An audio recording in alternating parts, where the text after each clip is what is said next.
북한 김정은 국무위원장이 중국에서 열리는 항일전쟁 승전 80주년 열병식에 참석하기로 함으로써 집권 이후 처음으로 다자 외교 무대에 공식 등장합니다. 북중러를 축으로 한 신냉전 구도가 더욱 뚜렷해질 것이란 관측인데 한반도에는 어떤 영향을 미칠지 최재민 해설위원과 함께 짚어보겠습니다. 어서 오세요. 안녕하십니까? 네. 자, 이재명 대통령이 순방하고 오자마자 우리에게는 민감한 소식이 전해졌네요. 그렇죠. 김정은 북한 국무위원장이 그 다음 달 3일 중국을 방문한다고 중국이 공식적으로 발표를 했습니다. 26개국의 이제 정상들이 정상들이 참여를 하는데 특이한 점은 푸틴 러시아 대통령 다음으로 두 번째로 이제 호명이 됐다라는 것이고요. 이 점은 조선중앙통신도 그렇게 보도를 했습니다. 2019년 1월 이후에 6년 8개월 만에 이제 중국 방문이고요. 집권 이후 네 번째이기도 합니다. 푸틴 러시아 대통령도 이제 중국을 방문함으로써 다자 무대에서 북중러 정상이 처음으로 마주하게 됩니다. 김 위원장은 다음 달 3일 있을 기념식에서 시 주석, 푸틴 대통령과 함께天安門 광장 성루에서 열병식을 관람할 것으로 보입니다. 사실 북한의 김 위원장은 외부의 모습을 잘 드러내지 않는데 이렇게 직접 찾아가는 이유가 따로 있을까요? 넓게는 아무래도 세계 정세 좁혀서 봐도 이제 급변하는 동북아 정세나 한반도 정세가 정세와 무관하지 않아 보이는데요. 북중 두 정상이 생각이 비슷한 방향으로 일치하고 있다고 봐야 할 것 같습니다. 한미 한일 정상회담으로 한미는 물론 한미일 3국이 협력을 강화하기로 하자 북한과 중국은 물론 러시아가 다시 밀착해서 대응하려 한다고 봐야 할 것 같습니다. 이와 관련해서 이재명 대통령의 발언도 있었는데 한번 들어보시겠습니다.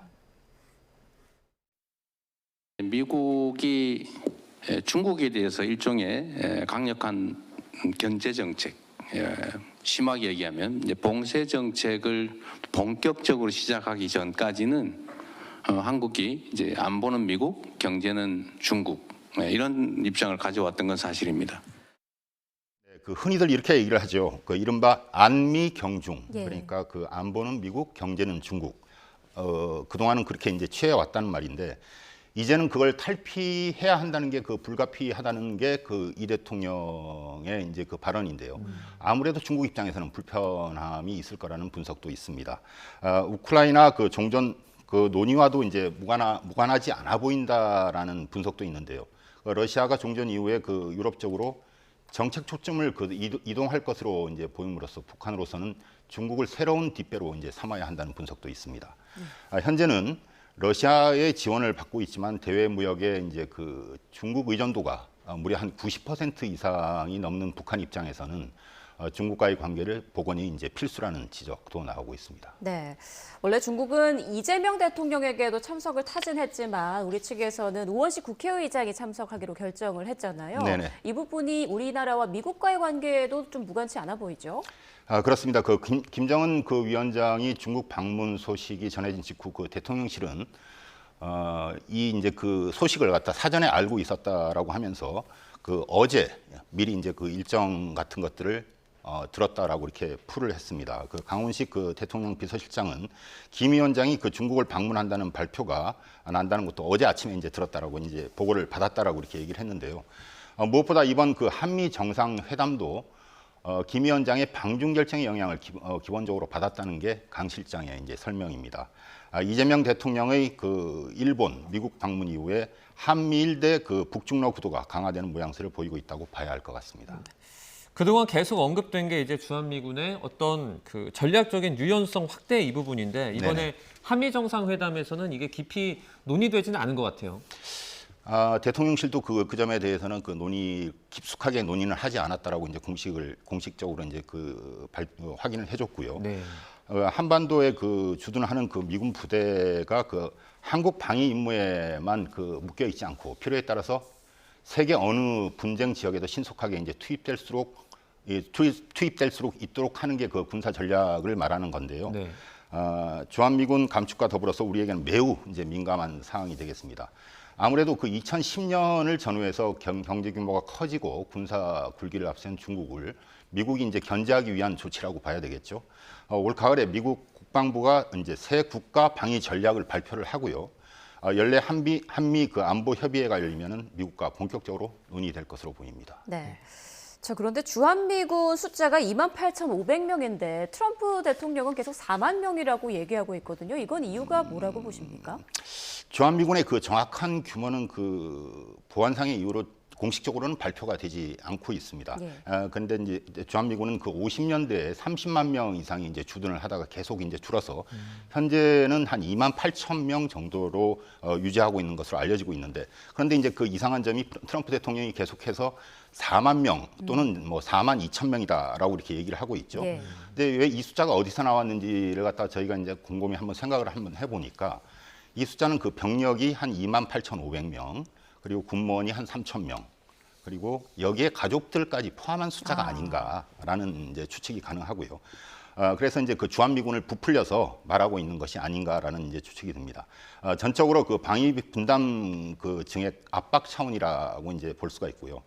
우리가 이제 부담하는 올해 그 주한미군 방위비 분담금은 1조 4천억 원 가량이고요. 지난해 10월 그 트럼프 정부 출범 직전에 한미 양국이 합의한 데 따른 금액입니다. 내년에는 올해보다 한 8.6% 가량 그 인상돼 가지고 1조 5,200억 원 가량을 저희가 이제 분담을 하게 돼 있고요.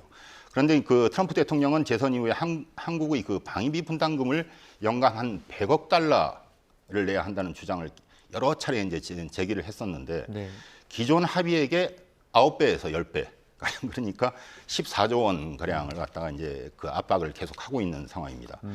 그 주한미군을 그 4만 명이라고 이제 주장을 하면서 한국이 그 비용을 더 부담하라는 명분으로 사용할 수 있다라는 보고 볼 수 있는 대목입니다. 네, 뿐만 아닙니다. 트럼프 대통령은 또 느닷없이 그 평택 기지에 어떻게 보면 뭐 땅 소유권이라고 해야 될까요? 네네. 그 소유권까지 좀 원한다 이렇게 말을 했는데 이건 무슨 의미입니까?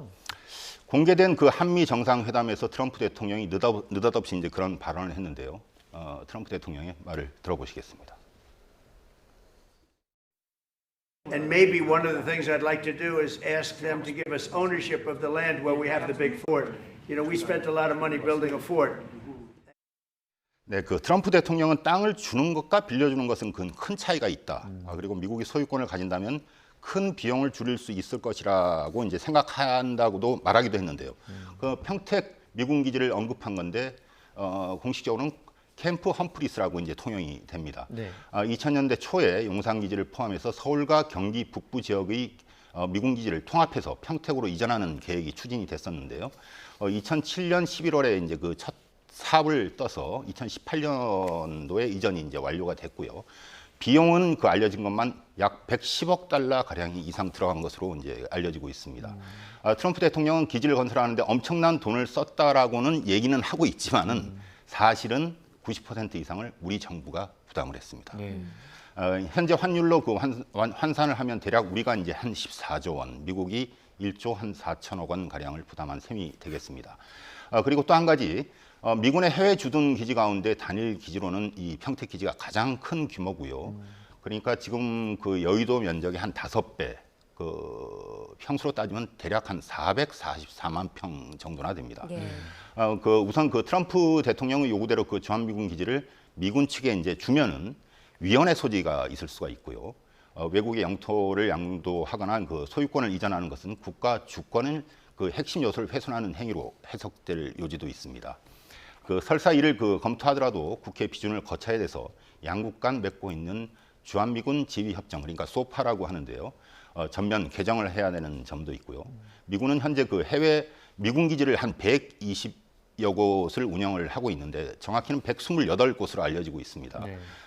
근데 이곳에서 그 미국이 토지를 소유한 사례는 단 한 곳도 없습니다. 독일과 일본, 그 이탈리아를 포함해서 모든 주요 동맹국에서 그 미국은 임대 방식으로 기지를 그 운영을 하고 있고요. 더욱이 그 대부분 미군이 그 임대료를 내고 이제 기지를 쓰고 있지만은 우리는 미군 측에 그 무상으로 부지를 현재 쓰도록 하고 있는 상황입니다. 이 때문에 그 불가능함을 그 알면서도 협상 카드로 던진 것일 가능성이 매우 큰 대목이고요.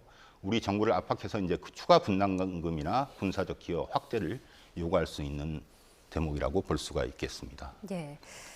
자, 그리고 이번 한미 정상회담에서 원자력 협력과 관련해 위성락 국가안보실장이 의미 있는 논의를 했다 이렇게 말을 했는데요. 여기에서 의미 있는 논의라고 하면 어느 정도 얘기를 좀 생각해 볼 수 있을까요? 정확한 것들은 아직 뭐 알려지고 있지는 않은데 예. 다만 그 위 실장 그 원자력 협력의 경우에 몇 갈래로 그 논의가 되고 있으나 현재로서는 그 상세한 내용을 알려줄 수는 없다. 그런데 오늘 아침에 조현 외교부 장관도 그 이번 한미 정상회담에서 원자력 협정을 일단 협의하기로 한 것 자체가 굉장히 의미가 있는 일이다라고 이렇게 평가를 했습니다. 한미 원자력 협정은 우리와 그 미국 간의 원자력 협력에 대한 그 전반적인 내용을 그 담고 있는 양자 협정을 말하는 건데요. 2015년도에 일부 이제 개정이 됐지만은 1974년도의 협정이 지금 현재의 기본 골자로 지금도 이제 그 현재도 유지가 되고 있습니다. 우리가 그 원자력 발전소에 사용하는 그 연료가 이제 대부분 그 우라늄인데요. 이 우라늄을 그 얼마나 농축하느냐에 따라서 고농축과 이제 저농축으로 이렇게 나뉘게 되는데 이 고농축과 저농축의 기준점이 되는 게 우라늄을 한 20%까지 농축할 수 있는 게 저농축이고요. 네. 그 이상이 되는 게 이제 고농축이 되겠습니다. 그러니까 아무래도 그 농축 농도가 이제 높을수록 기존 원자료 그 연료보다도 에너지 효율도가 높고 운영 기간도 매우 이제 길어지는 거고요. 참고로 그 현재 우리나라에서 쓰고 있는 원자력 발전소 같은 경우에 이제 대부분이 이제 경수로라고 이제 들어보셨을 텐데 예. 그게 그 농도가 우라늄 농도가 한 3에서 한 5% 정도 가량 되는 겁니다. 그래서 이제 대표적으로 이제 사용할 수 있는 게 차세대 이제 원자로로 20%에 가까운 이제 우라늄을 갖다 사용을 하는데요. 문제는 그 20%에 가까운 농축 우라늄을 사용할 수 있으면 그 핵 추진 잠수함이나 항공모함 같은 그 군사용 선박의 원자로의 연료로도 이제 쓰일 수 있다라는 겁니다. 핵무기 이제 제조에는 보통 90% 이상 고농축 우라늄이 그 사용이 되는데 20% 농축 우라늄은 핵무기 제조에 전용될 가능성이 있어서 국제적인 매우 이제 엄격한 감시 대상이 되는 거고요. 20%까지 농축하는 것은 90%까지 농축하는 데 필요한 전체 노력의 그러니까 한 90%에 해당한다고 보시면 되겠습니다. 네. 그러니까 20% 농축도는 핵무기 개발의 그 역량을 아무래도 이제 가늠할 수 있는 척도가 된다라고 해서 굉장히 민감하게 이제 생각을 하는 것이죠. 더욱이 우리나라는 그 한미 원자력 협정 때문에 그 원전의 그 주 원료인 저농축 우라늄을 그 대부분 이제 거의 다 100% 이제 수입을 해서 이제 현재 쓰고 있는 입장이고요. 사용한 핵 연료를 재처리하지 못하는 데 따른 그 부작용도 매우 지금 현재 큰 상황입니다. 사용한 핵 연료는 각 원전에서 보관하고 있는데 5년 뒤면 사실상 포화 상태에 이르게 되고요. 참고로 일본은 그 1988년도에 미국과 그 원자력 협정을 개정을 해서 우라늄 저농축과 그 사용 후 핵연료 재처리를 지금 현재 하고 있는 상황이고요. 그 덕분에 일본은 6개월이면 사실상 핵무기를 만들 수 있는 상황이라고 합니다. 네. 이 기준이 이제 우라늄을 앞서서는 말씀을 드렸지만 20%까지 농축을 할 수 있느냐 없느냐의 이제 차이가 되는 것이고요.